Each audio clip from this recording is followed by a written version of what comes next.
Welcome to Chandramax. This is honest Raj.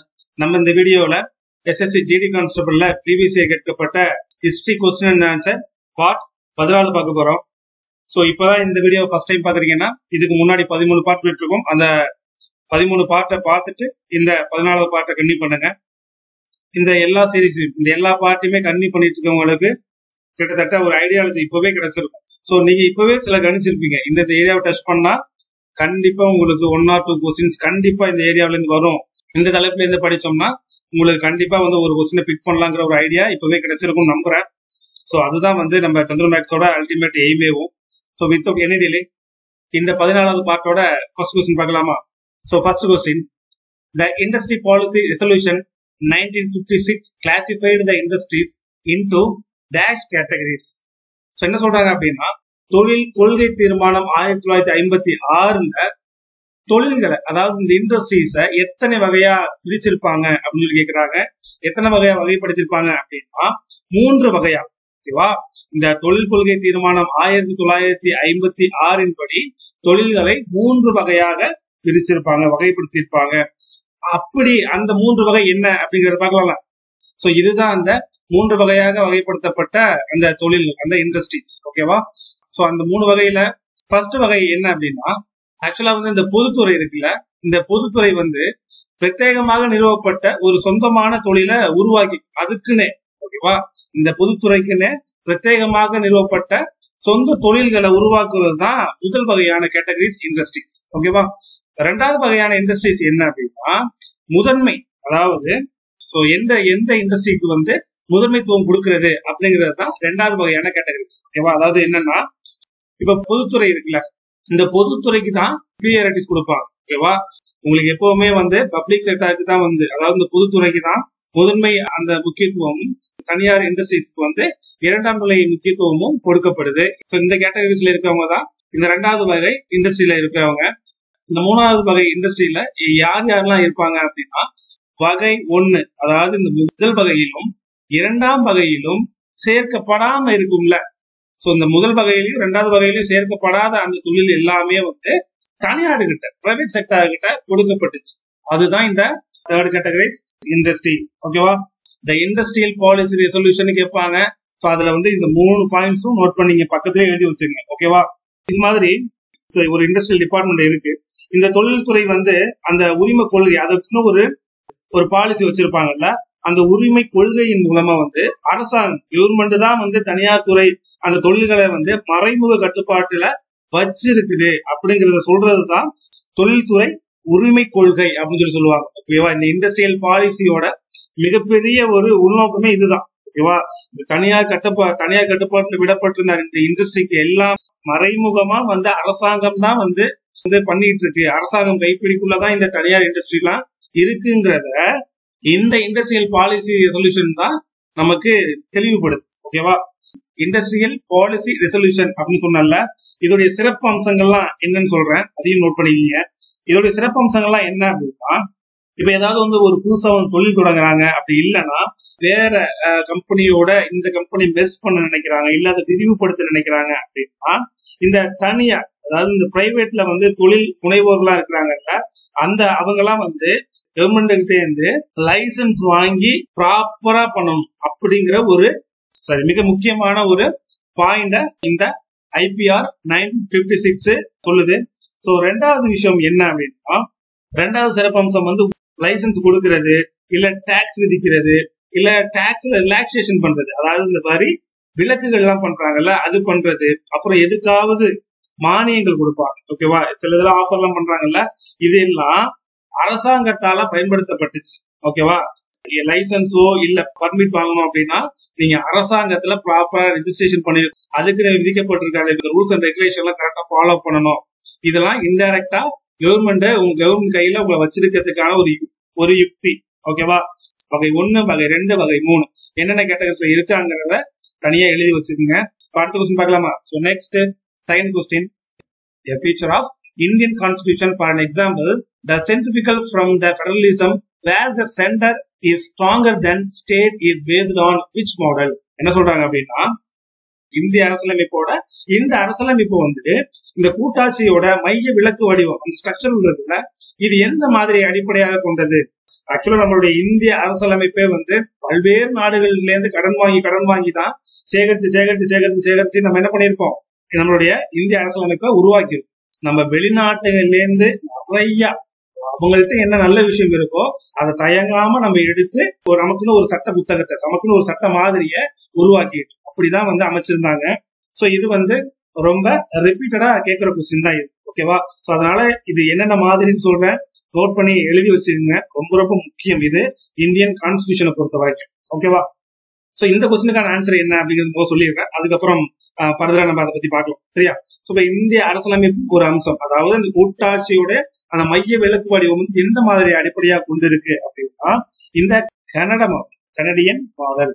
ஓகேவா? So இந்த கனடாவில இருந்து என்னென்ன மாதிரிகள் எல்லாம் வந்து நம்ம வந்து எடுத்து நம்ம இந்தியன் கான்ஸ்டிடியூஷன்ல சொல்லியிருப்போம் அப்படின்னா, இந்த கனடா மாதிரி வந்து ஒரு வலுவான, ஓகேவா, சோ சென்ட்ரல் கவர்மெண்ட் தான் எல்லாத்துக்கும், சோ அந்த ஒரு முக்கியமான உரிமைகள் எல்லாம் சென்ட்ரல் கவர்மெண்ட் கிட்ட தான் இருக்கணும் அப்படிங்கிற ஒரு மாதிரியை சொன்னது வந்து இவங்க தான். அதுதான் இந்த மைய விலக்கு வடிவம் அப்படிங்கிறது. ஓகேவா? சோ வேற என்னென்னலாம் வந்து நம்ம கனடாவிட்ட இருந்து கடன் வாங்கியிருக்கோம் அப்படின்னா, எஞ்சிய அதிகாரங்களை வந்து சென்ட்ரல் கவர்மெண்டே கொடுக்குது. ஓகேவா? இப்ப வந்து ஸ்டேட் கவர்மெண்ட்டுக்குன்னு சில அதிகாரங்கள்லாம் இருக்கும், சென்ட்ரல் கவர்மெண்ட் கிட்ட சில அதிகாரங்கள்லாம் பிரிச்சிருப்பாங்க. இப்போ எக்ஸ்ட்ரா ஏதாவது ஒரு அதிகாரம் உருவாக்கப்பட்டுச்சு, இந்திய அரசியலமைப்பு ஸ்ட்ரக்சரால வந்து ஏதாவது புதுசா உருவாக்கப்பட்டுச்சு அப்படின்னா அந்த அதிகாரத்தை வந்து சென்ட்ரல் கவர்மெண்ட் கிட்ட தான் முதல்ல கொடுத்து வைப்பாங்க. ஓகேவா? மிச்சம் இருக்கிற எல்லா அதிகாரங்களுமே வந்து சென்ட்ரல் கவர்மெண்ட் தான் இருக்கணும் அப்படிங்கிற அந்த ரூல்ஸுமே வந்து இந்த கனடா கிட்ட தான் இருக்கு. அடுத்த பாயிண்ட் என்னன்னா, இந்த மாநில ஆளுநர்களை எல்லாத்தையும் நியமிக்கிறாங்கல்ல, கவர்னர்ஸ், இந்த கவர்னர்ஸ் எல்லாத்தையும் நியமிக்கிற அந்த பொறுப்பு வந்து சென்ட்ரல் கவர்மெண்ட் தான் இருக்கணும் அப்படிங்கிற அந்த பாயிண்ட்டுமே வந்து நம்ம கனடாவில தான் எடுத்திருக்கோம். ஓகேவா? இந்த ஒவ்வொரு மாநிலத்துக்கும் நியமிக்கப்படுகின்ற அந்த ஆளுநர்கள்லாம் யாரால நியமனம் பண்ணப்படணும் அப்படின்னா இந்த சென்ட்ரல் கவர்மெண்டால தான் நியமிக்கப்படணும். ஓகேவா? சோ கவர்னரை வந்து யார் நியமிப்பாங்க அப்படின்னா குடியரசுத் தலைவர். ஓகேவா? சோ ஆப்ஷன்ல இருக்கிற பிரிட்டன்ல இருந்து நம்ம என்னென்னலாம் கடன் வாங்கியிருக்கோம் அப்படின்னா, சோ பிரிட்டன்ல இருந்து வந்து இந்த பார்லிமெண்டல் சிஸ்டத்தை வந்து யாருக்கு நம்ம கடன் வாங்கியிருப்போம் அப்படின்னா இந்த பார்லிமெண்ட் சிஸ்டத்தை வந்து பிரிட்டன், ஓகேவா, இந்த பிரிட்டிஷ் கிட்ட இருந்து தான் நம்ம கடன் வாங்கியிருப்போம். அது மட்டும் இல்ல, சட்டத்தின்படிதான் ஆட்சி நடக்கணும் அப்படிங்கிற முறையும் அங்கேருந்து வந்ததுதான். இந்த சட்டமன்ற நடைமுறையும் அங்கேருந்து வந்ததுதான். ஓகேவா? அப்புறம் அமைச்சரவை அந்த அமைப்பு வந்து எப்படி இருக்கணுங்கிற அந்த ஸ்ட்ரக்சரல் ஃபார்மும் நமக்கு பிரிட்டன்ல இருந்து வந்ததுதான். இந்த பாராளுமன்றத்துல இருக்கிற சிறப்புரிமைகள் அப்படின்னு சொல்லி சொல்லுவாங்க. சோ அந்த சலுகைகள் எல்லாமே வந்து எங்கேருந்து வந்தது? சோ பிரிட்டிஷ் நாட்டுல இருந்து கடன் வாங்கினதுதான். ஓகேவா? நாடாளுமன்ற பார்லிமெண்ட் சார்ந்து இருக்கிறது, அவங்களுக்கு எம்பிகளுக்கு எல்லாம் சில சலுகைகள் எல்லாம் இருக்கும்ல, அந்த பிரிவிலேஜஸ் எல்லாம் எங்கேருந்து வந்துச்சு அப்படின்னா இந்த பிரிட்டன் கிட்ட இருந்து வந்துச்சு. ஓகேவா? சோ ஆப்ஷன்ல இருக்கிற இந்த ஜப்பான் கிட்ட இருந்து நம்ம என்னென்னலாம் எடுத்திருப்போம் அப்படின்னா, இந்த ஜப்பான் நாட்டுல இருந்து வந்து procedure to established by law. So நீங்க வந்து லாவை வந்து எப்படி எல்லாம் வந்து நீங்க கொண்டு வரணுங்கிறதுக்கு ஒரு விதிமுறையை கொண்டு வர்றது இந்த ஜப்பான் மாதிரியில கொண்டு வந்ததுதான். ஓகேவா? Procedure to established by law. So லாவை வந்து நீங்க எந்த வழிமுறையை கொண்டு அதை நடைமுறைப்படுத்தணும் அப்படிங்கறத சொல்றது ஜப்பான் மாதிரி ரொம்ப ரொம்ப முக்கியம். சோ யுனைடெட் கிங்டம்ல இருந்து நம்ம வாங்கின எல்லாமே ஞாபகம் இருக்கும், குழப்பிக்க கூடாது. அங்க வந்து ரூல் ஆஃப் லா, நீங்க வந்து எப்படி ஆட்சி புரியணும், சட்டத்தின்படிதான் ஆட்சி புரியணும். ஆனா இங்க நீங்க அந்த சட்டத்தை எப்படி கொண்டு வரணுங்கிறதுக்கு ஒரு ப்ரொசீஜர் இருக்கு. அதை நீங்க ஜப்பான் இருந்து கடை வாங்கணும். இந்த பிரிட்டனுக்கிட்ட இருந்து வாங்குறதையும் இந்த ஜப்பான் இருந்து வாங்குறதையும் கன்ஃபியூஸ் பண்ணிக்க கூடாது. ஓகேவா? சோ அடுத்த ஆப்ஷன்ல இருக்கிற அமெரிக்கா. சோ அமெரிக்கா அடுத்து நம்ம என்னென்னலாம் கடன் வாங்கியிருக்கோம் அப்படின்னா, ஃபண்டமெண்டல் ரைட்ஸுங்க, அடிப்படை உரிமைகள் வந்து எந்த நாட்டுல இருந்து நம்ம கடன் வாங்கியிருப்போம் அப்படின்னா அமெரிக்க நாட்டுக்கு நம்ம கடன் வாங்கியிருக்கோம். அது மட்டும் இல்ல, சுதந்திரமான இந்த நீதிமன்ற செயல்முறையும் வந்து நம்ம அமெரிக்காவில இருந்து தான் கடன் வாங்கியிருக்கோம். அதுக்கப்புறம் இம்பீச்மெண்ட் ஆஃப் பிரசிடென்ட், நீங்க குடியரசுத் தலைவர் ஒரு தப்பு பண்றாரு, அவருக்கு உட்பட்ட அந்த விதிமுறைகள்ல இருந்து அவர் வந்து விலகி சென்றாரே ஆனால் அவரை நீங்க வந்து என்ன பண்ணலாம், பதவி நீக்கம் செய்யலாம். இம்பீச்மெண்ட் பிரசிடென்ட், அவரை வந்து நீங்க பதவி விலக்குறதுக்கு நடவடிக்கை எடுக்கலாம். அப்படிங்கிறதும் நம்ம யூஎஸ் கவர்மெண்ட் தான் கடன் வாங்கணும். அதுக்கப்புறம் ரொம்ப முக்கியமான ஒரு பாயிண்ட் என்ன அப்படின்னா, இந்த குடியரசுத் தலைவரை நீக்கினதுக்கு அப்புறம் நீங்க யார அந்த போஸ்ட் கொண்டு வரலாம் அப்படின்னா இந்த வைஸ் பிரசிடென்ட் அந்த போஸ்டிங்கையுமே நம்ம வந்து இந்த யூஎஸ் கவர்மெண்ட் தான் கடன் வாங்கியிருப்போம். அதுக்கப்புறம் ரொம்ப ரொம்ப முக்கியம், supreme court and high court அந்த ஜட்ஜஸ வந்து அவங்க மேல ஏதாவது ஒரு ஒரு குற்றச்சாட்டு வந்து நிரூபிக்கப்பட்டுச்சுன்னா அவங்களையுமே வந்து நம்ம நாடாளுமன்றத்தை கூட்டி அவங்களையுமே இம்பீச்மெண்ட் செய்யலாம். அப்போ எல்லாத்தையுமே நம்ம வந்து என்ன பண்ணலாம், தப்பு பண்ணா தட்டி கேட்கலாம் அப்படிங்கிற ஒரு சிஸ்டத்தை யாருக்கு இருந்து கொண்டு வந்திருக்கோம், அமெரிக்க நாட்டுக்கு இருந்து கடன் வாங்கியிருக்கோம். சோ இதே மாதிரி சோவியத் யூனியன் இருந்து ஃபண்டமெண்டல் டியூட்டிஸ் கடன் வாங்கியிருக்கோம். ஓகேவா, சோவியத் யூனியன் தான் ரஷ்யா, ரஷ்யாவுக்கு இருந்து தான் ஃபண்டமெண்டல் டியூட்டிஸ் அடிப்படை கடமைகளை கடன் வாங்கியிருக்கோம். அடிப்படை உரிமைகள் வந்து அமெரிக்கா, அடிப்படை கடமைகள் அப்படின்னா ரஷ்யா. ஓகேவா, சோ அதுக்கப்புறம் வேற என்ன, இந்த அயர்லாந்து நாட்டிலிருந்து DPSP, directive principle of state policy அப்படிங்கிற ஒரு சிஸ்டத்தை வந்து யாருக்கு கடன் வாங்கியிருக்கோம், அயர்லாந்துகிட்ட இருந்து. சோ இந்த அயர்லாந்துகிட்ட இருந்தா நம்ம இந்த ராஜ்யசபா உறுப்பினர்களை எப்படி தேர்ந்தெடுக்கணும், அது இல்லாம வந்து இந்த குடியரசுத் தலைவருக்கான அந்த தேர்தல் முறை எப்படி இருக்கணுங்கிறத நம்ம இந்த அயர்லாந்துகிட்ட இருந்து தான் கடன் வாங்கிருக்கோம். சோ அடுத்து ஆஸ்திரேலியா. சோ ஆஸ்திரேலியாட்ட இருந்து இந்த கன்கரன் லிஸ்ட் அப்படிங்கிற ஒரு இஷ்யூ வாங்கியிருக்கும். அது என்ன கன்கரன் லிஸ்ட் அப்படின்னா, மத்திய பட்டியல், மாநில பட்டியல், பொதுப்பட்டியல் அப்படின்னு சொல்லி ஒண்ணு இருக்கு. அதாவது central list, state list, concurrent list. ஓகேவா, மத்திய கவர்மெண்ட்டுக்கிட்ட சில உரிமைகள், ஸ்டேட்டுக்கு சில உரிமைகள் இருக்கு. ஓகேவா, இவங்களுக்கு பொதுவா சில டிபார்ட்மெண்ட்ஸ் இருக்கும், அது பொதுப்பட்டியல், கன்கரன் லிஸ்ட். ரொம்ப ரொம்ப முக்கியம், இது ஞாபகம் வச்சுக்கோங்க. மத்திய பட்டியல், மாநில பட்டியல், பொதுப்பட்டியல். ஓகேவா, சோ இந்த முறையை வந்து எங்க கடன் வாங்கியிருப்போம் அப்படின்னா ஆஸ்திரேலியாவுக்கு இருந்து கடன் வாங்கியிருப்போம். அது இல்லாம joint sitting of 2 houses in the parliament, நாடாளுமன்றத்துல மாநிலங்களவை மக்களவைன்னு 2 பிரிவு இருக்குதுல, இந்த லோக்சபா ராஜ்யசபாவோட ஜாயிண்ட் சிட்டிங். ஓகேவா, ஜாயிண்ட் சிட்டிங் அந்த முறையை வந்து இந்த ஆஸ்திரேலியா அந்த மாதிரில இருந்தா கடன் வாங்கி, ஓகேவா, நம்மளுடைய இந்தியன் கான்ஸ்டிடியூஷன்ல செட் பண்ணிருக்கு. ஓகேவா, ஆக்சுவலா ஒரு எமர்ஜென்சி டயத்துல வந்து சில அடிப்படை உரிமைகளை வந்து ரத்து பண்றதுக்கு அதிகாரம் கவர்மெண்ட் கிட்ட இருக்கு. ரொம்ப ரொம்ப முக்கியம் இது. சோ அது வந்து எந்த நாட்டுக்கு தேர்ந்து வாங்கியிருக்கோம்னா ஜெர்மனி நாட்டுக்கு தேர்ந்து வாங்கியிருக்கோம். சவுத் ஆப்பிரிக்கா என்னென்ன கடன் வாங்கியிருப்போம் அப்படின்னா, இந்த ராஜ்யசபாவில இருக்கிற அந்த மெம்பர்ஸுக்கான எலெக்ஷன் அவங்கள்ட்ட இருந்து கடன் வாங்கினதுதான். அது மட்டும் இல்லாம நம்மளுடைய இந்த இந்திய அரசியலமைப்புல ஏதாவது ஒரு சட்டம் வந்து கவர்மெண்டால இயற்றி வச்சிருப்பாங்க, அந்த சூழ்நிலைக்கு ஏற்றாறு போல ஒரு சட்டம் இயற்றி இருப்பாங்க. கரெக்டா, சோ அதுல வந்து சீர்திருத்தம் பண்ணணும். இப்போ ஒரு 10 வருஷத்துக்கு முன்னாடி ஒரு சட்டம் போடுறாங்கன்னா அப்ப இருக்க சூழ்நிலைக்கு ஏற்ப ஒரு சட்டம் போட்டிருப்பாங்க. இப்போ அது மாறி இருக்கும். கரெக்டா, அப்படி மாறின அந்த சூழ்நிலைக்கு ஏற்ப அதை வந்து சீரமைக்கிறது, அதை வந்து சுத்தம் பண்றது வந்து எந்த நாட்டுக்கு கடன் வாங்கியிருக்கோம்னா சவுத் ஆப்பிரிக்கா கடன் வாங்கியிருக்கோம். ராஜ்யசபா எலெக்ஷன் அவங்கள பார்த்தா நம்ம நடத்திட்டு இருக்கோம். பிரான்ஸ் நாட்டுல இருந்து நம்ம என்னென்ன கடன் வாங்கியிருக்கோம் அப்படின்னா, நம்மளுடைய பிரையாம்பிள், அதாவது நம்மளுடைய முகவுரை இருக்குல்ல, அந்த பிரையாம்பிள்ல லிபர்ட்டி, ஈக்குவாலிட்டி அண்ட் ஃப்ரெட்டர்னிட்டி, இந்த 3 ஐடியாஸையும் வந்து நம்ம பிரையாம்பிள்ல இருக்குது. சோ அந்த பிரையாம்பிள்ல கொண்டு வந்தது பிரான்ஸை பார்த்துதான்.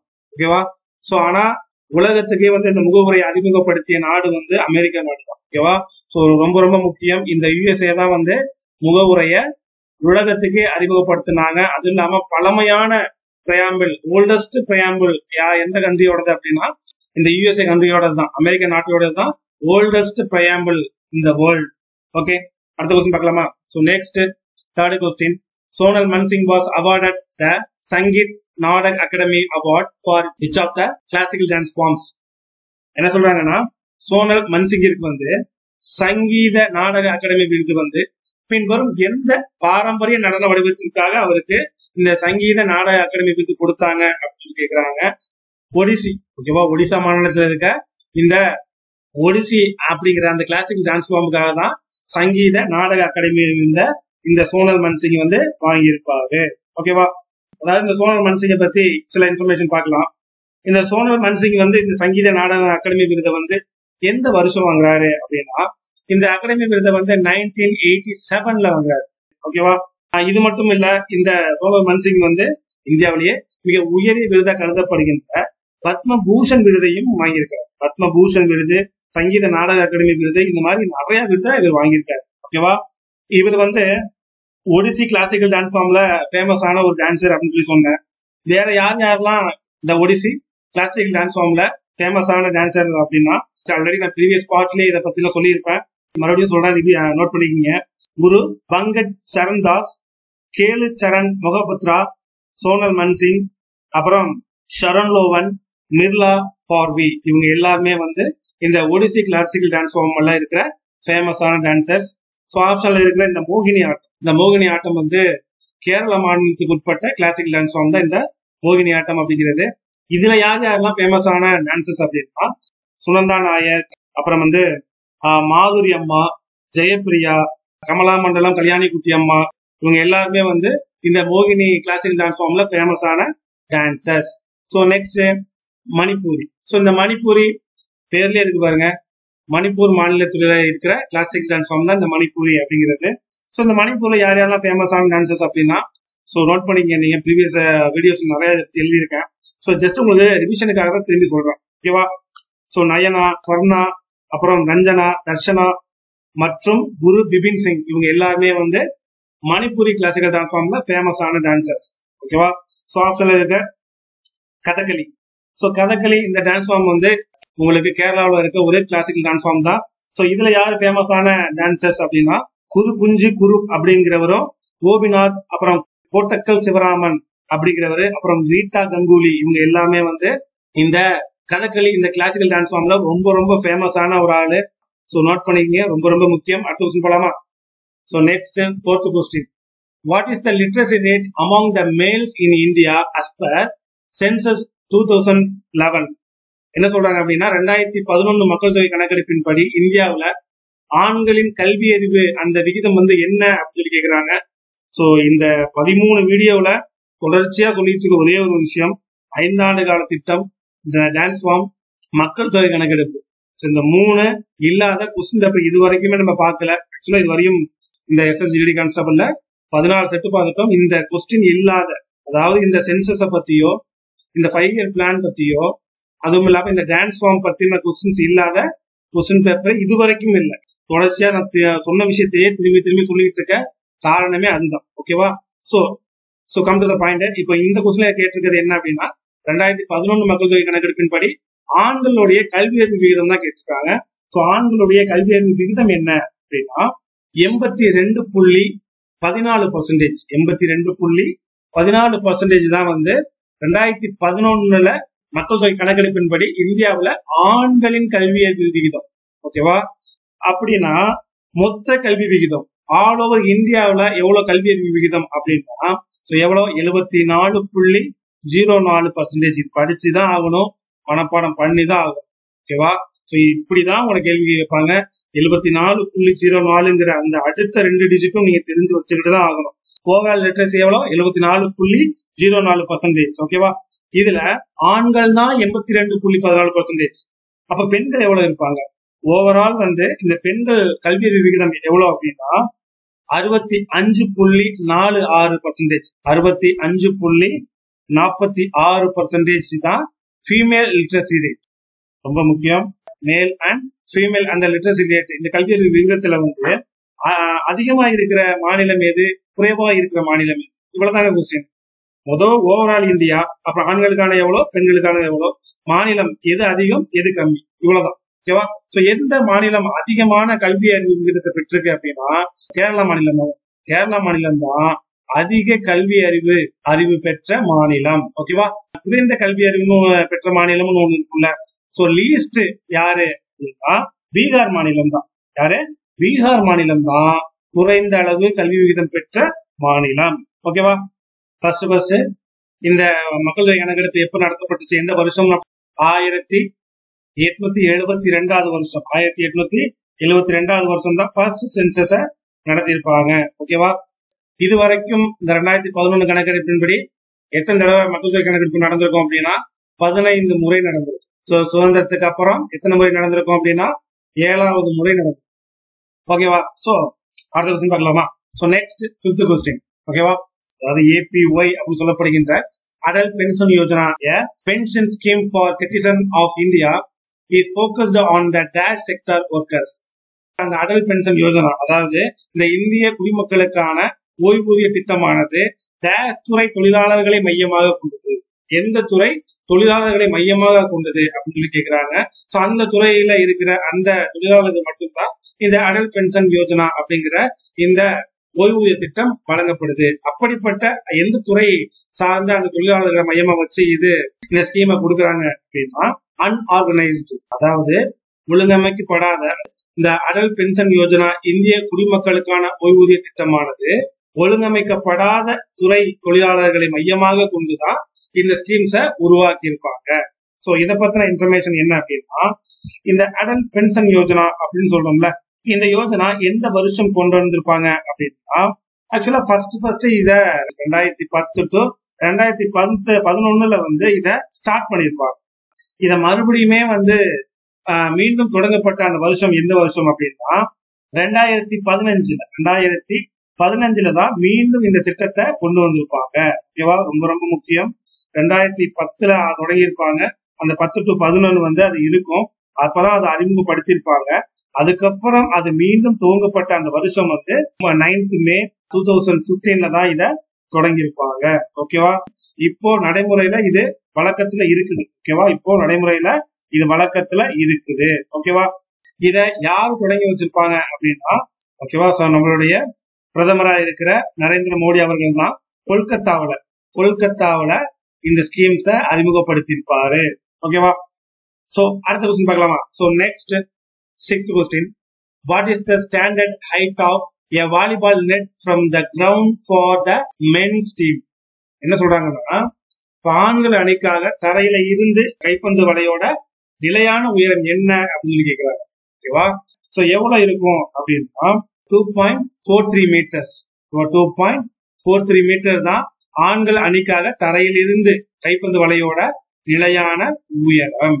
இது வந்து நிக்கிற அந்த கேப்பபிலிட்டி இருக்க ஒரு ஊனமுற்றவரா இருந்தாலும் சரி, ஓகேவா, அவங்களுக்குமே இந்த ரூல்ஸ் காமனானதுதான். ஓகே, சோ இதுல வந்து 55 இருந்து 70 வயதினருக்கான அந்த கைப்பந்து அந்த போட்டிகள்ல ஆண்கள் அணிக்கான கம்மி பண்றதுக்கான அந்த அனுமதி வழங்கப்படுது. ஓகேவா, 55 இருந்து 70 வயதினருக்கான இந்த வாலிபால் அந்த நெட்டு மட்டும் அந்த ஹைட்டை கம்மி பண்றாங்க. ஓகேவா, பெண்களுக்கு எவ்வளவு இருக்கணும் அப்படின்னா, பெண்களுக்கு வந்து எவ்வளவு 2.24 மீட்டர், 2.24 மீட்டர் தான் பெண்களுக்கு. ஆண்களுக்கு 2.43. சோ அடுத்த கொஸ்டின் பார்க்கலாமா? So next 7th question.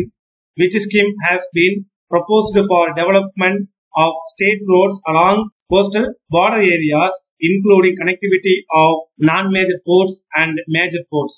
என்ன சொல்றாங்க அப்படின்னா, பெரிய துறைமுகங்கள் அல்லாத துறைமுகம் இருக்குல்ல, அந்த துறைமுகங்கள் மற்றும் பெரிய துறைமுகங்களின் இணைப்பு உட்பட கடலோர எல்லை பகுதிகளில் மாநில சாலைகளை மேம்படுத்த எந்த திட்டம் முன்மொழியப்படுத்தப்பட்டிருக்கு அப்படின்னு கேட்டிருக்காங்க.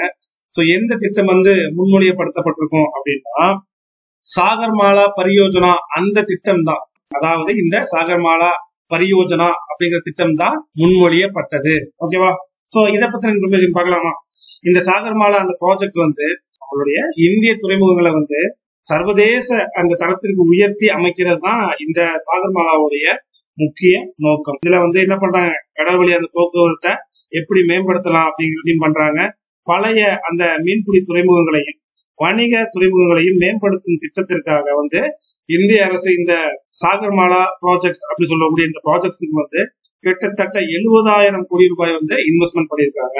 ஓகேவா, ஆக்சுவலா இதை எப்போ எஸ்டாப்ளிஷ்மெண்ட் பண்ணிருப்பாங்க அப்படின்னா 2015 ஜூலை 31 தான் இந்த சாகர்மாலா ப்ராஜெக்ட்ஸ எஸ்டாப்ளிஷ்மெண்ட் பண்ணிருப்பாங்க.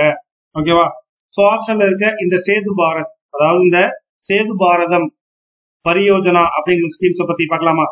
இந்த ரேட்ல நோட் பண்ணீங்க, ரொம்ப முக்கியம். இந்த சேது பாரதம் பரியோஜனா அந்த ஸ்கீம்ஸ் வந்து பிரதமர் நரேந்திர மோடியால 2016 மார்ச் 4 இந்த திட்டம் தொடங்கி வைக்கப்பட்டுச்சு. ஓகேவா, இதை தொடங்கும் போது 102 பில்லியன் அமெரிக்கன் டாலர், எவ்வளோ 102 பில்லியன் அமெரிக்கன் டாலர்ஸ் வந்து இந்த சேது பாரத் அப்படிங்கிற இந்த ஸ்கீம்ஸ்க்காக ஒதுக்குனாங்க. சோ இதோட டெனூர் எப்படி இருந்து எது வரைக்கும் எதுக்குள்ள வந்து இந்த சேது பாரதம் அப்படிங்கிற ஸ்கீம்ஸ் வந்து முடிக்கணும் அப்படின்னு ஒரு டெனூர் இருந்துச்சு அப்படின்னா 2019 வந்து தொடர்ந்து இருப்பு பாதை குறுக்கீடு இல்லாத ஒரு சாலையை உருவாக்குறது தான் இதோடைய முக்கிய நோக்கமா இருந்துச்சு. இந்த இருப்பு பாதைன்னு சொல்லப்படுகின்ற இந்த ரயில்வே டிராக்ஸ் இருக்குல்ல, சோ இதுல வந்து 208 மேல இருக்கிற பாலம் பிளஸ் கீழே இருக்கிற அந்த கீழ்பாலங்கள், சோ இதெல்லாம் வந்து இந்த ஸ்கீம்ஸ் மூலயமா தான் கட்டத்துக்கு பிளான் பண்ணிருக்காங்க.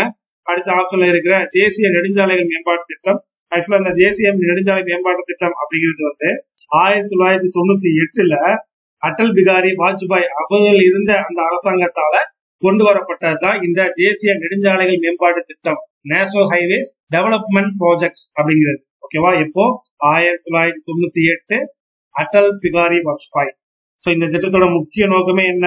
தேசிய நெடுஞ்சாலை விரிவுபடுத்துறது, அதை தரமுள்ளதா மாத்துறது, பிளஸ் அதை அகலப்படுத்துறது. இது எல்லாத்தையுமே இந்த NHAI national highway authority of India அந்த ஆணையத்தின் மூலமா தான் இதை நடைமுறைப்படுத்தப்படுது. சோ இந்த தங்க நாற்கர திட்டம், அதாவது த கோல்டன் குவாட்ரிலேட்டரல் ப்ராஜெக்ட் அப்படின்னு சொல்லுவாங்க. இந்த ஸ்கீம்ஸ் ரொம்ப ரொம்ப முக்கியம். தங்க நாற்காலி சாலை திட்டம் அப்படிங்கிறது இந்தியாவில மிக முக்கியமான நகரங்கள் வழியா கடந்து போறதுனால இத தங்க நாற்கர சாலை திட்டம் அப்படின்னு சொன்னாங்க. அப்படி எந்த மிக முக்கிய பெருநகரம் வழியா இந்த சாலை அமைப்பு செல்லுது அப்படின்னு இத கூட ஒரு கொஸ்டினா கேட்பாங்க. குவாட்ரிலேட்டரல் அந்த ரோட்ல இல்லாத ஸ்டேட்ஸ் எது, இருக்கிற ஸ்டேட்ஸ் எது, இப்படி எல்லாம் கேள்வி கேட்கலாம். சோ அதுல டெல்லி, மும்பை, கொல்கத்தா மற்றும் சென்னை இப்படி பெரிய நகரங்களை இணைக்கின்ற இந்த சாலையை தான் தங்க நாற்கர திட்டம் அப்படின்னு சொல்லுவாங்க. தங்க நாற்கர திட்டம் அப்படின்னு சொல்லுவாங்க. இந்த திட்டம் எப்போ தொடங்கப்பட்டிருக்கும் அப்படின்னு கேட்பாங்க. ஒவ்வொரு திட்டத்தின் வருஷத்தையும் நோட் பண்ணிக்க. ரொம்ப ரொம்ப இந்த திட்டத்தை எப்ப தொடங்கியிருப்பாங்கன்னா 1999 தொடங்கியிருப்பாங்க. ஓகேவா? எத்தனை கிலோமீட்டர்ஸ் இந்த சாலை கிடக்குது அப்படின்னா 5846 கிலோமீட்டர் இந்த தங்க நாற்கர சாலை கிடக்குது. ஓகேவா? சோ இது 1999 அப்போதைய பிரதமர் வாஜ்பாயால இந்த திட்டம் தொடங்கப்பட்டிருக்கும். 60,000 கோடி ரூபாய் செலவுல இந்த திட்டம் தொடங்கப்பட்டிருக்கும். ஓகேவா? சோ அடுத்த கொஸ்டின் பார்க்கலாமா? So next 8th question. Bhopal Lake, one of the largest artificial lake of its time, was built in which century? அதாவது என்ன சொல்றாங்கன்னா, போபால் ஏரி அதன் காலத்தின் மிகப்பெரிய செயற்கை ஏரிகளில் ஒன்றான எந்த நூற்றாண்டை சேர்ந்தது அப்படின்னு கேட்கிறாங்க. போபால் ஏரி இந்த நூற்றாண்டின் காலத்துல இந்த போபால் ஏரி மிகப்பெரிய செயற்கை ஏரிகளில் ஒன்றாக இருக்கு. ஏரிகள்ல ஆர்டிபிஷியல் இருக்கு, நேச்சர் இருக்கு. ஓகேவா? செயற்கை ஏரிகளில் ஒன்றாக இது கருதப்படுது. அப்படின்னா எந்த நூற்றாண்டு அப்படின்னா 11ஆம் நூற்றாண்டு. அந்த காலகட்டத்துலதான் இந்த போபால் ஏரி செயற்கை ஏரிகளில் ஒன்றாக கருதப்படுகிறது. 11th century. ஓகேவா? சோ ஆக்சுவலா இது பரமரா ராஜா போஜ் மால்வாவின் ஆட்சியாளரா இருந்த போது 1005 இருந்து 1055 வரைக்கும் அவர் ஆட்சியில இருந்திருப்பாரு. அந்த டைம்ல கட்டப்பட்டதுதான் இந்த போபால் ஏரி. யாரால அப்படி கேட்பாங்க? பரமரா ராஜா போஜ் மால்வா. சோ இவருடைய ஆட்சி காலம் 1005 இருந்து 1055 வரைக்கும். ஓகேவா? சோ இந்த நூற்றாண்டு காலத்துல கட்டப்பட்டதுதான் இந்த போபால் ஏரி அப்படின்னு சொல்லுவாங்க. அப்படி இல்லைன்னா இந்த போஜ் மால்வாவால தானே கட்டப்பட்டுச்சு. அதனால இந்த ஏரிக்கு வேற பேரும் இருக்கு. போஸ்டல் அப்படின்னு இதை அழைப்பாங்க. எப்படி அழைப்பாங்க? போஸ்டல் அப்படின்னு சொல்லி இந்த ஏரிய அழைப்பாங்க. ஓகேவா? அடுத்த கொஸ்டின் பார்க்கலாமா? So next 9th question. Which of the following is not present in a nucleus? பின் வருவனவற்றுள் எது அணுக்கருவில் இல்லை அப்படின்னு சொல்லி கேக்குறாங்க. சோ எது அப்படின்னா வாக்குவல். ஓகேவா? சோ வாக்குவல்ஸ் தான் அணுக்கருவுல இருக்காது. சோ இதை பத்தின இன்ஃபர்மேஷன் பார்க்கலாமா? இதை பத்தின இன்ஃபர்மேஷன் என்ன அப்படின்னா, வாக்குவல்ஸ் அப்படின்னு சொல்றது தமிழ்ல புன்வெற்றிடம் அப்படின்னு சொல்லி சொல்லுவாங்க. சோ இதை இந்த வாக்குவல்ஸ் அப்படிங்கிறது தாவரம் மற்றும் இந்த பங்கஸோட அந்த உயிரணுக்கள்ல காணப்படுகின்ற ஒரு மென்மையான சவ்வால் சூழப்பட்ட ஒரு வெற்றிடம் தான் இந்த வாக்குவல்ஸ் அப்படின்னு சொல்லி சொல்லுவாங்க. இது செல்லுக்கு ஒரு சுவாச உறுப்பா இருக்குது அப்படின்னு சொல்லி சொல்றாங்க. இது ரொம்ப ரொம்ப முக்கியம்.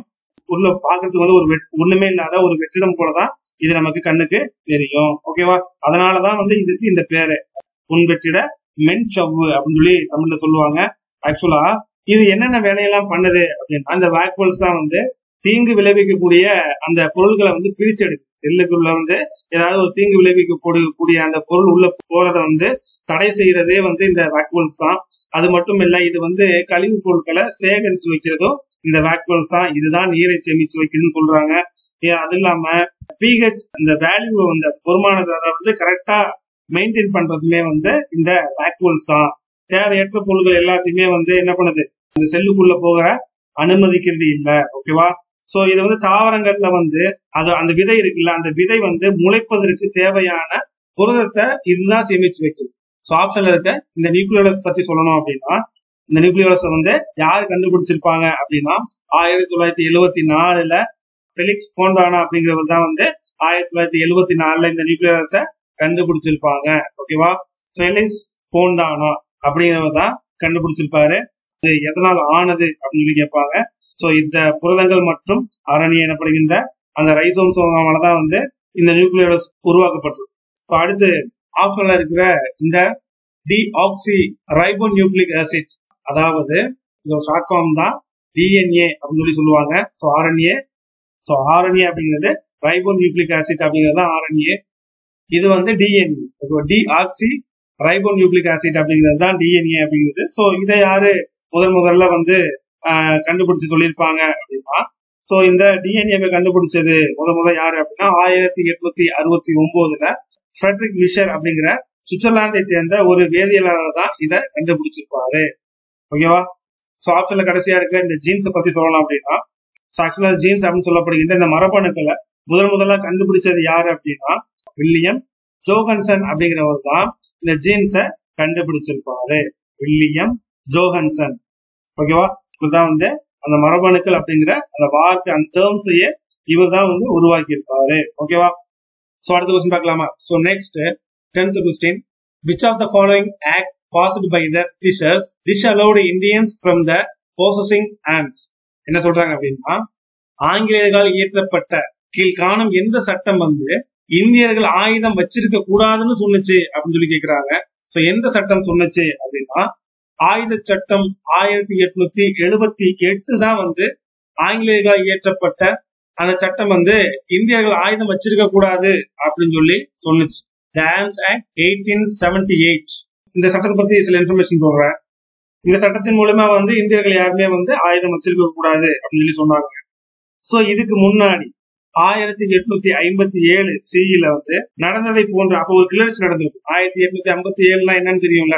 1857 என்னன்னு ஞாபகம் வருதா? சோ 1857 சிப்பாய் கழகம் ரொம்ப முக்கியம். சிப்பாய் கழகம் 1857. அந்த சிப்பாய் கழகம் உருவாகிறதுக்கான மிக முக்கிய காரணமே என்னது? இந்தியர்கள் கையில ஆயுதம் இருந்துச்சு. ஆர்மிக்கான சில ரூல்ஸ் அண்ட் ரெகுலேஷன்ல அவங்களால ஃபாலோ பண்ண முடியல. ஓகேவா? சோ அதனால வந்து மங்கள் பாண்டே அப்படிங்கிறவரு ஒரு ஆங்கிலேயரை சுட்டு கொன்றுவார். கரெக்டா? சோ அதன் மூலயமா வெடிச்சது தான் இந்த சிப்பாய் கழகம். இந்தியர்கள் கையில வந்து ஆயுதம் வச்சிருக்க கூடாது அப்படின்னு சொல்லி ஒரு சட்டத்தை உருவாக்குறாங்க. அந்த சட்டம் தான் 1878 அப்படின்ற சட்டம். ஓகேவா? சோ இதன் மூலியமா வந்து யாருமே வந்து தனிப்பட்ட முறையில இந்தியர்களுக்கு எல்லாம் துப்பாக்கிகளோ இல்ல கை துப்பாக்கிகளோ வச்சிருக்க தடை பண்ணாங்க. சில பேருக்கு எல்லாம் செல்ஃப் டிஃபென்ஸ்ன்னு வச்சிருக்கிறதுக்கு அலோவ் பண்ணாங்க. ஆனா இந்த சட்டத்தின் மூலம் அத தடை செஞ்சாங்க. யாருமே இண்டிவிஜுவலா துப்பாக்கி எல்லாம் வச்சிருக்க கூடாதுங்கிற ஒரு சட்டத்தையே கொண்டு வந்தாங்க. சோ இது வந்து யாரு வந்து வைஸ்ராயா இருக்கும்போது இந்த சட்டம் கொண்டு வரப்பட்டிருக்கும் அப்படின்னா, ஆக்சுவலா வந்து 1876 இருந்து 1880 வரைக்கும் லிட்டன் பிரபு அப்படிங்கிறவர் தான் வைஸ்ராயா இருந்திருப்பாரு.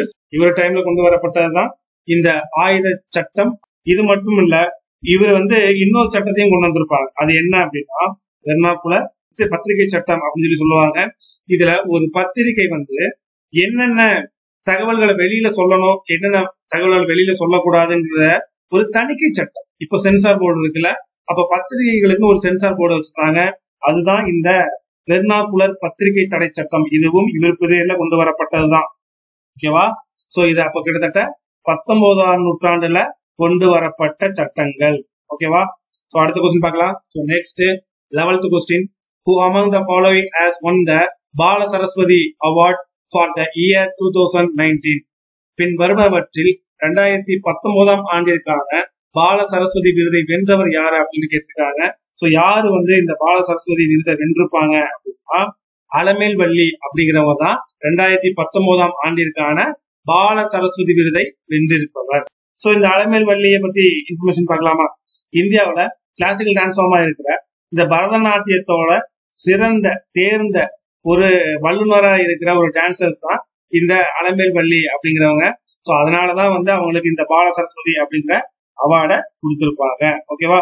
இவர் வந்து இந்த பரதநாட்டியத்துல அவருக்குன்னு ஒரு தனியான ஒரு ஸ்டைலே ஃபார்ம் பண்ணிருப்பாரு. அவருக்குன்னு ஒரு தனியான நாட்டிய அந்த பாணியவே உருவாக்கி டான்ஸ் ஆடக்கூடியவர் தான் இந்த அலமேல் வள்ளி அப்படிங்கிறவரு. ஆக்சுவலா இந்த அலமேல் வள்ளி வந்து நம்ம ஊர் தான். ஓகேவா? அலமேல் வள்ளி அப்படிங்கிறவங்க தமிழ்நாட்டை சேர்ந்தவர்கள் தான். ஓகேவா? இவர் வந்து சென்னையில தீபக் சிகா அப்படிங்கிற நுண்கலை மையத்தை 1984 தொடங்குறாரு. இவர் இங்கிருந்து தான் இந்த தீபக் சிகா அப்படின்னு இந்த சென்டர் மூலியமா நிறைய பேருக்கு பரதநாட்டியத்தை கத்து கொடுத்துட்டு இருக்காரு.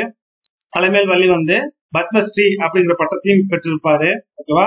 எந்த வருஷம் அப்படின்னா 1991 பத்மஸ்ரீ அப்படிங்கிற பட்டத்தை வாங்கியிருப்பாரு. யாருக்கு அடுத்ததா அப்படின்னா இதுக்கு முன்னாடி வைஜெயந்தி மாலா அப்படிங்கிறவர் இந்த பத்மஸ்ரீ அவார்டை கிளாசிக்கல் டான்ஸ் ஃபார்முக்காக இந்த பத்மஸ்ரீ அவார்டை வாங்கியிருப்பாங்க. அவருக்கு அப்புறமா இந்த அவார்டை வாங்கினது அலமேல் வள்ளி அப்படிங்கிறவங்க தான். சோ 2004 இந்திய அரசோடைய பத்ம பூஷன் விருது எப்ப வாங்குறாரு? 2004. ஓகேவா? ஆப்ஷன்ல இருக்க இந்த கிருஷ்ணா எல்லா அப்படிங்கிறவர் யாரு அப்படின்னா இவர் ஒரு பாரத் பயோடெக் அந்த நிறுவனத்தோடைய தலைவரா இருந்தவர். பாரத் பயோடெக் நிறுவனத்தோட தலைவரா இருந்தவர் தான் இந்த கிருஷ்ணா எல்லா அப்படிங்கிறவரு. கொரோனா அந்த தடுப்பூசியில இந்தியாவுல முதல் கொரோனா தடுப்பூசியை கண்டுபிடித்தவர் இவர் அப்படின்னு சொல்லப்படுது. ஓகேவா? அந்த கோவாக்சின் அந்த தடுப்பு மருந்து இருக்குல்ல, அந்த மருந்து கண்டுபிடிப்புல முக்கிய பங்காற்றியது கோவாக்சின். ஓகேவா? சோ இவர் பத்ம பூஷன் அவார்டு வாங்கியிருப்பாரு. எந்த வருஷத்துக்காக அப்படின்னா 2022 பத்ம பூஷன். ஓகே. சோ ஆப்ஷன்ல இருக்கிற இந்த மெஹபூப் சுபானி அவர்கள் ஒரு நாதஸ்வர கலைஞர். இவர் யாரு? ஒரு நாதஸ்வர கலைஞர். இவருடைய ஒய்ஃப் கலீஷா பி முகபூப் அப்படிங்கிறவரும் ஒரு நாதஸ்வர கலைஞர் தான். ஓகேவா? அடுத்த கொஸ்டின் பார்க்கலாமா? So next 12th question. Who appointed as the new chairman of CBSE in February 2022? பிப்ரவரி 2022 இந்த சிபிஎஸ்இ உடைய புதிய தலைவரா நியமிக்கப்பட்டவர் யாரு அப்படின்னு கேட்கிறாங்க. யார நியமிச்சிருப்பாங்க அப்படின்னா வினித் ஜோஷி அப்படிங்கிறவர் தான் பிப்ரவரி 2022 இந்த சிபிஎஸ்இ உடைய புதிய தலைவரா நியமிச்சிருப்பாங்க. ஓகேவா? ஆக்சுவலா இந்த CBSE central board of secondary education அப்படிங்கிறது தான் சிபிஎஸ்இ அப்படின்னு சொல்லுவாங்க. பொது மற்றும் தனியார் பள்ளிகளுக்கான ஒரு தேசிய அளவிலான ஒரு கல்வி வாரியம் தான் இந்த சிபிஎஸ்இ அப்படின்னு சொல்லப்படுறது. ஆக்சுவலா இந்த வாரியம் சென்ட்ரல் கவர்மெண்ட் அவங்களுடைய கட்டுப்பாட்டுக்கு கீழே தான் செயல்படுது. ஓகேவா? 2019 படி இந்த வாரியத்தோட இணைக்கப்பட்ட பள்ளிகள் மொத்தம் எத்தனை அப்படின்னா 21,448 பள்ளிகள் சிபிஎஸ்இயோட இணைக்கப்பட்டிருக்கு. இந்த நடுவண் இடைநிலை கல்வி வாரியத்தோட இணைச்சிருப்பாங்க. ஆக்சுவலா இந்த சிபிஎஸ்இ எந்த வருஷம் தொடங்கப்பட்டிருக்கும் அப்படிங்கிறது ரொம்ப முக்கியம். இந்த சிபிஎஸ்இ 1962 நவம்பர் 3ஆம் தேதி இந்த சிபிஎஸ்இ தொடங்கி இருப்பாங்க. இதோடைய தலைமையகம் எங்க இருக்கு அப்படின்னா இந்த சிபிஎஸ்இ உடைய தலைமையகம் டெல்லி, எங்க நியூ டெல்லியில இருக்கு. So next 13th question. Who among the following was the first ruler of the Sunga dynasty? பின் வருணவற்றில் சுங்க வம்சத்தின் முதல் ஆட்சியாளர் யாருன்னு கேக்குறாங்க. சோ முதல் ஆட்சியாளர் யாரு அப்படின்னா புஷ்யமித்ர சுங்கா அப்படிங்கிறவர் தான் சுங்க வம்சத்தின் முதல் ஆட்சியாளர் புஷ்யமித்ர சுங்கா அப்படிங்கிறவர் தான். ஓகேவா? இந்த புஷ்யமித்ர சுங்காவால தான் இந்த சுங்கா டைனாசிட்டியே தொடங்கப்பட்டிருக்கும். இந்த புஷ்யமித்ர சுங்கா தான் இந்த சுங்க வம்சத்தின் நிறுவனர், ஃபவுண்டரே இவர் தான். ஓகேவா? அப்போ கடைசி ஆட்சியாளர் யாரு அப்படின்னு கேட்பாங்க, பிரிஹத்ரதன். ஓகேவா? இதை நான் போன வீடியோஸ்லயே சொல்லியிருப்பேன். ஓகேவா? இந்த சுங்க டைனாசிட்டியை தொடங்கிய இந்த புஷ்யமித்ரன் நிறைய அசோக அந்த ஸ்தூபிகளையும் அசோகருடைய அந்த கல்வெட்டுகளையும் அழித்தவர் யாருன்னு கேட்பாங்க. இந்த புஷ்யமித்ரன் தான் அழிச்சிருப்பார். ஓகேவா? அக்னிமித்ரன் அப்படிங்கிறவரு புஷ்யமித்ரருடைய மகன். ஓகேவா? So next 14th question.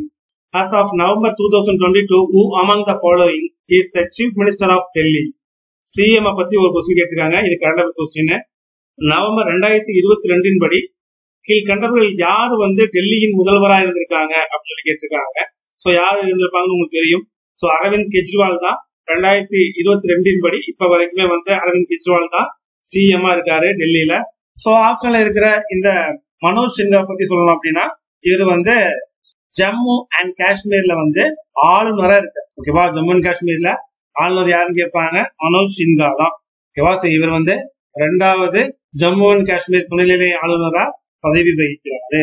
ஆப்ஷன்ல இருக்க இந்த பெமகாண்டு அப்படிங்கிறது அருணாச்சல பிரதேஷ் மாநிலத்தோட சிஎம் தான் இந்த பெமகாண்டு அப்படிங்கிறவரு.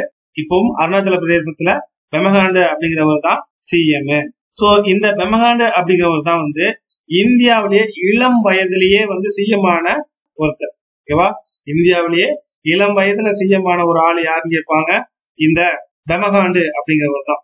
சோ ஆப்ஷன்ல இருக்கிற இந்த வி நாராயணசுவாமி, அது ஆக்சுவலா வந்து பாண்டிச்சேரி அந்த யூனியன் பிரதேசத்துடைய ஒரு முன்னாள் முதல்வராக இருந்திருக்காரு. இந்த வி நாராயணசாமி, அதாவது இந்த வேலூர் நாராயணசாமி அப்படின்னு சொல்லப்படுறது முன்னாள் சிஎம். ஓகேவா, சோ அடுத்த கொஸ்டின் பார்க்கலாமா. So next 15th question.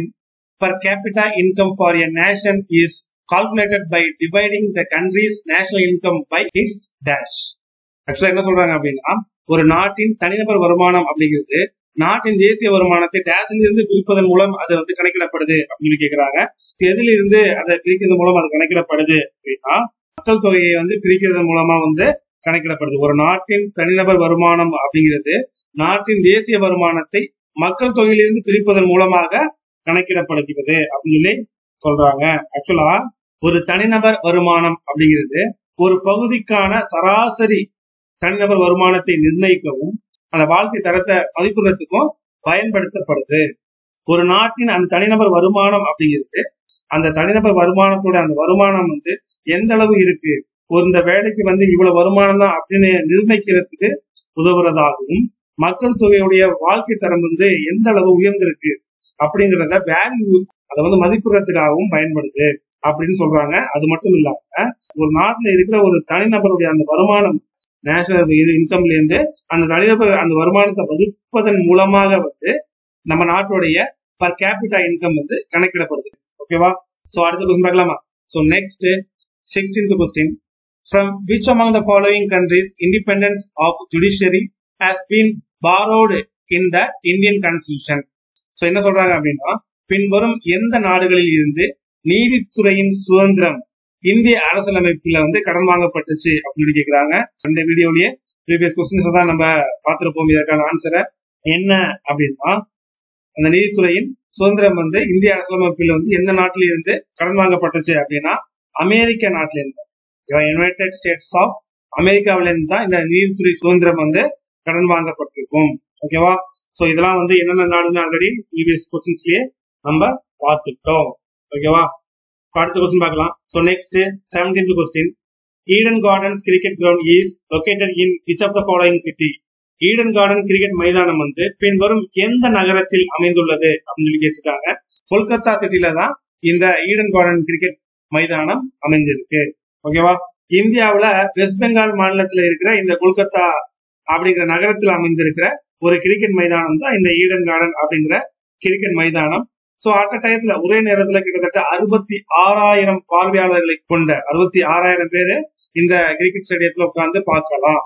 ஓகேவா, சோ இந்த ஈடன் கார்டன் அந்த கிரிக்கெட் ஸ்டேடியத்துல நிறைய நேஷனல் மற்றும் சர்வதேச அந்த போட்டிகள்லாம் நடத்திருக்காங்க. ஓகேவா, so next 18th question. Sodium is kept in which of the following? என்ன சொல்றாங்கன்னா, சோடியம் வந்து பின்வரும் எதுல வந்து சேமிக்கப்படுது அப்படின்னு கேக்குறாங்க. சோடியம் வந்து மண்ணெண்ணெயில தான் சேமிக்கப்படுது. ஏன் இந்த சோடியத்தை மண்ணெண்ணெயில போய் சேமிக்கணும் அப்படின்னா, சோ திறந்த வெளியில நீங்க வைக்கும் போது அதுக்கு அந்த ஈரப்பதத்தோட வினைபுரிஞ்சு இந்த சோடியம் வந்து சோடியம் ஹைட்ராக்சைடா மாறி, இந்த காரணத்துக்காக அந்த ஆக்சிஜன் மற்றும் அந்த ஈரப்பதத்தோட அந்த சோடியம் வந்து தொடர்புல இருக்கக்கூடாது, அந்த ரிலேஷன்ஷிப்பை கட் பண்ணணும் அப்படிங்கிறதுக்காக மண்ணெண்ணெயில இந்த சோடியத்தை சேகரிச்சு வைக்கிறாங்க. மண்ணெண்ணெயில இந்த சோடியத்தை சேகரிச்சு வைக்கிறாங்க. ஓகேவா, சோ சோடியத்தோடைய அந்த குறியீடு வந்து சோடியத்தை NA அப்படின்னு சொல்லி குறிப்பாங்க. இந்த சோடியம் இருக்கிற இந்த தொகுதி வந்து கார உலோக தொகுதி அப்படின்னு சொல்லுவாங்க. கார உலோக தொகுதி அப்படின்னு சொல்லி சொல்லுவாங்க. ஆக்சுவலா இந்த சோடியம் எந்த கலர்ல இருக்கும் அப்படின்னா, இந்த சோடியம் வந்து வெள்ளை உலோகம் அப்படின்னு சொல்லுவாங்க. வெள்ளை அப்படின்னு சொல்லுவாங்க. வெள்ளி கலர்ல, வெள்ளி என்ன கலர்ல இருக்கும், அந்த வெள்ளையான அந்த கலர்ல இருக்கும். வெள்ளை கலர், இந்த வண்ணத்துலதான் இந்த சோடியம் இருக்குமா. ஓகேவா, இது வந்து பூமியில 6வது மிகுதியாக கிடைக்கின்ற கனிமங்கள்ல ஒன்று. பூமியில கிடைக்கிற 6வது அதிகமா கிடைக்கிற ஒரு கனிமங்கள்ல இந்த சோடியமும் ஒண்ணு.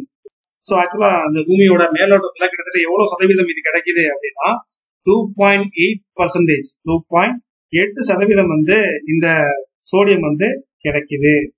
ஓகேவா, சோ அடுத்த கொஸ்டின் பார்க்கலாமா. So next 19th question. Karkidaka பாகுபலி of dash is Hindu ritual to appease ancestors. So என்ன சொல்றாங்க அப்படின்னா, டேஸின் கற்கிடக அந்த வாவு பலி வந்து முன்னோர்களை திருப்திப்படுத்துவதற்காக, செத்து போனாங்கல்ல, அந்த முன்னோரை திருப்திப்படுத்துவதற்காக நடத்தப்படுகின்ற ஒரு இந்து சடங்கு அப்படின்னு சொல்லப்படுது. ஸோ எந்த மாநிலத்துல வந்து இந்த கற்கிடக வாவு பலி அப்படின்னு சொல்லி ஒரு சடங்கு நடத்துறாங்க, எந்த மாநிலத்துல நடத்துறாங்கன்னா கேக்குறாங்க. கேரள மாநிலத்துல நம்மள மாதிரியே அவங்களும் நம்ம அமாவாசை திதினே டைரக்டா சொல்லிடுறோம், அவங்க கற்கிடக பாகுபலி அப்படிங்கிற பேர்ல சொல்றாங்க. கேரள மாநிலத்துல கொண்டாடப்படுகின்ற ஒரு Hindu ritual to appease ancestors. செத்து போனவர்களுக்காக தான் நடத்தப்படுது இந்த சடங்கு. ஆக்சுவலா இந்த சடங்கு வந்து ஒவ்வொரு வருஷமும் வந்து அதாவது மழை காலத்துலதான் வந்து இந்த சடங்கை இவங்க நடத்துவாங்க. ஓகேவா? ஆக்சுவலா இந்த கற்கிடக பாகுபலி அப்படின்னு சொல்றோம்ல, இந்த கற்கிடக அப்படிங்கிறது வந்து கொல்லாண்டின் அந்த கொல்ல நாள்காட்டியினுடைய அந்த கற்கடகன் அப்படின்னு சொல்லி ஒரு மாதம் வரும், அந்த மாறி வெளிகின்ற அந்த மாதம். ஓகேவா? இது நிலவு இல்லாத அந்த நாள் அப்படின்னா அமாவாசை நாள் தான். அந்த மாதத்துல உள்ள வருஷத்துடைய அந்த கற்கடக மாதத்துல வர அந்த அமாவாசை, அதாவது அந்த நிலவு இல்லாத அந்த நாள்ல வந்து எல்லா மக்களும் நம்மள மாதிரியே போய் அவங்களும் பண்றாங்க. நம்ம வந்து ஆத்தங்கரை குளத்தங்கரை இங்கெல்லாம் போயிட்டு நம்ம திதி கொடுப்போம்ல, அதே மாதிரிதான் அவங்க வந்து குறிப்பிட்ட ஒரு நாள்ல மட்டும் அதை பண்றாங்க. நம்ம அதை மாசம் கரெக்டா? சோ இப்படி எல்லாம் பண்றது மூலியமா வந்து செத்து போனவங்க வந்து என்ன பண்ணுவாங்க, மோட்சம் அதாவது முக்தி அடைகிறாங்கன்னு அந்த மக்கள் வந்து நம்புறாங்க. அவங்க பாவம் எல்லாம் வந்து சரிப்படுத்தப்பட்டு அவங்க வந்து முக்தி அடைவாங்க அப்படின்னு சொல்லி அந்த மக்கள் நம்புறாங்க. ஓகேவா? மலையாள கொல்ல ஆண்டின் கற்கடக மாதத்தில் தமிழ் மாதமான தமிழ் வருஷப்படி பாத்தீங்கன்னா ஆடி மாச அமாவாசை, ஆடி மாத அந்த அமாவாசையில இந்த நிகழ்வு வந்து நடைபெறுவதா சொல்லப்படுது. ஓகேவா? சோ நம்ம இங்கிலீஷ் கேலண்டர் படி இது வந்து ஜூலை இல்லைன்னா ஆகஸ்ட் மாசத்துல வரலாம். தமிழ் மாசம்னு கணக்கு வச்சுக்கிறீங்கன்னா ஆடி மாசத்துல வரலாம். ஓகேவா? சோ அடுத்த கொஸ்டின் பார்க்கலாமா? So next 20th question, green revolution was organised in dash. ஆக்சுவலா பசுமை புரட்சி வந்து எந்த நாட்டுல உருவானுச்சுன்னு கேக்குறாங்க. இது ரொம்ப ரொம்ப முக்கியங்க. பசுமை புரட்சி எந்த நாட்டில் உருவானது அப்படின்னு சொல்லி கேக்குறாங்க. பசுமை புரட்சி அப்படிங்கிறது மெக்சிகோ பகுதியிலிருந்து தான் உருவாயிருக்கு. இந்த மெக்சிகோ தான் வந்து பசுமை புரட்சி பிறந்த இடம்னு சொல்லுவாங்க. அப்படி இல்லைன்னா பசுமை புரட்சி புதைக்கப்பட்ட இடம்னு சொல்லுவாங்க. பசுமை புரட்சி வந்து பிறந்த இடமும் அதுதான், அது புதைக்கப்பட்ட இடமும் அது மெக்சிகோ தான். ஓகேவா? 20ஆம் நூற்றாண்டுல 2 மிகப்பெரிய புரட்சி வந்து இந்த மெக்சிகோல இருக்கிற அந்த கிராமப்புற மக்கள் அந்த பகுதிகளை வந்து மாற்றி அமைச்சிச்சு. அவங்கள வந்து மீட்டு எடுத்துட்டு வந்துச்சு. வறுமையில இருந்து அவங்கள மீட்டு எடுத்துட்டு வந்தது இந்த ரெண்டு புரட்சி. அது என்னங்க 2 புரட்சி அப்படின்னா, முதல் புரட்சி வந்து 1910 இருந்து 1920 வரைக்கும் நடைபெற்ற மெக்சிகன் புரட்சி. 1910 இருந்து 20 வரைக்கும் இந்த புரட்சி நடைபெற்றது. 2வது புரட்சி தான் இந்த பசுமை புரட்சி, கிரீன் ரெவல்யூஷன் அப்படிங்கிறது 1940 இருந்து 1970 வரைக்கும் இந்த புரட்சி வந்து நடைமுறையில இருந்திருக்கும். சோ இந்த 2 புரட்சி, இந்த மெக்சிகன் புரட்சி அப்படிங்கிறதும் இந்த பசுமை புரட்சி அதாவது கிரீன் ரெவல்யூஷன், இந்த பசுமை புரட்சி, இந்த 2 புரட்சியும் தான் அவங்களை வந்து வறுமையின் பிடியில் இருந்து அவங்களை மீட்டெடுத்து கொண்டு வந்துச்சு. ஓகேவா? 1970 வரைக்கும் தான் அதை ஃபாலோ பண்ணிருக்காங்க. ஓகேவா? சோ அது அங்கே புதைஞ்சிருச்சு. அதனாலதான் இது வந்து இருந்த இடமும் அதுதான், புதைக்கப்பட்ட இடமும் அதுதான் சொல்லிட்டாரு. ஓகேவா? சோ பசுமை புரட்சி அப்படிங்கிற அந்த டேர்மை வந்து அந்த சொல்ல வந்து முதலா யாரு பயன்படுத்தினாங்க அப்படின்னு, US agency for international development அந்த நிர்வாகத்தோட நிர்வாகி வில்லியம் எஸ் ஸ்கவுட் அப்படிங்கிறவர் தான் இந்த டேர்மை ஆக்சுவலா ஒரு உரையில பயன்படுத்தியிருப்பாரு. என்ன உரை அப்படின்னா, 1968 மார்ச் 8ஆம் தேதி ஒரு உரையில வந்து இந்த கிரீன் ரெவல்யூஷன் அப்படிங்கிற டேர்ம்ஸ பயன்படுத்தியிருப்பாரு. ஃபாதர் ஆஃப் கிரீன் ரெவல்யூஷன் கேட்டாங்கன்னா நார்மன் போர்லாக் அப்படிங்கிறவர் தான் ஃபாதர் ஆஃப் கிரீன் ரெவல்யூஷன். ஜெனரலா கேட்டாங்கன்னா ஃபாதர் ஆஃப் கிரீன் ரெவல்யூஷன் வந்து உங்களுக்கு நார்மன் போர்லாக் அப்படிங்கிறவரு. இந்தியா லெவல்ல ஃபாதர் ஆஃப் கிரீன் ரெவல்யூஷன் அப்படி கேட்டாங்கன்னா இந்தியா லெவல்ல ஃபாதர் ஆஃப் கிரீன் ரெவல்யூஷன் அப்படிங்கிறது எம்.எஸ். சுவாமிநாதன் அவர்கள் தான் இந்திய லெவல்ல ஃபாதர் ஆஃப் கிரீன் ரெவல்யூஷன். ஓகேவா? சோ இதோட இந்த பாட்டு வந்து முடிஞ்சு. சோ இந்த பாட்டுக்கான 3 கொஸ்டின் என்ன அப்படின்னா, சோ இந்த பாட்டுக்கான 3 கொஸ்டின் வந்து, முதல் கொஸ்டின் என்ன அப்படின்னா, கார்கில் திட்டம் வந்து எந்த பயிர் பிளான்ல தொடங்கப்பட்டிருக்குன்னு சொல்லுங்க. 2வது கொஸ்டின் என்ன அப்படின்னா, கரிபி ஹெட்டோ அப்படிங்கிற அந்த ஸ்லோகன் வந்து எந்த பயிர் பிளான்ல அந்த ஸ்லோகன் வந்து உருவாயிருக்கும் அப்படின்னு சொல்லி சொல்லுங்க. ரெண்டாவது 5 இயர் பிளானுடைய மாதிரியை சொல்லுங்க. ரெண்டாவது 5 இயர் பிளானுடைய மாதிரியை சொல்லுங்க. அது என்ன மாதிரின்னு சொல்லுங்க. ஸோ இதை வந்து வழக்கம் போல ஸோ கீழே A1 A2 A3 அப்படின்னு சொல்லி பின் பண்ணிடுங்க, கமெண்ட்ல பின் பண்ணிடுங்க. இதுக்கு முன்னாடி வீடியோவில் ஆன்சர் பண்ண எல்லாத்துக்குமே வாழ்த்துக்கள், சூப்பர். ஸோ ஆனால் என்ன அப்படின்னா, ஸோ ஆரம்பத்தில் யார் வந்து கீழே வந்து ஆன்சர் பண்ணாங்களோ அவங்க மட்டும்தான் ஆன்சர் பண்ணிட்டே இருக்கீங்க. ஸோ பார்க்குற எல்லாருமே வந்து கீழே ஆன்சர் பண்ணி பழகுங்க. அப்போதான் உங்களுக்கு தப்பா இருந்தாலும் சொல்லுங்க, நான் வந்து கீழே கமெண்ட்ஸ்லயே நான் உங்களுக்கு அதை கரெக்ஷன் பண்றேன். ஸோ இது உங்களுக்கு எனக்கும் உள்ள ஒரு கான்டாக்டுக்காக தான் கீழே உங்களை இந்த மாதிரி கமெண்ட் பண்ண சொல்றது, ஓகேவா? ஸோ அதன் மூலியமா தான் நீங்களும் நானும் இன்ட்ராக்ஷனே நடத்த முடியும், சரியா? ஸோ இதுக்கான ஆன்சர்ஸை கீழே பின் பண்ணுங்க. தப்பா இருந்தாலும் பரவாயில்ல, தப்புனா சரி பண்ணிக்கலாம், தப்பு இல்லை. ஸோ மீண்டும் அடுத்த வீடியோவில் உங்களை சந்திக்கிறேன். தேங்க்யூ, பாய்.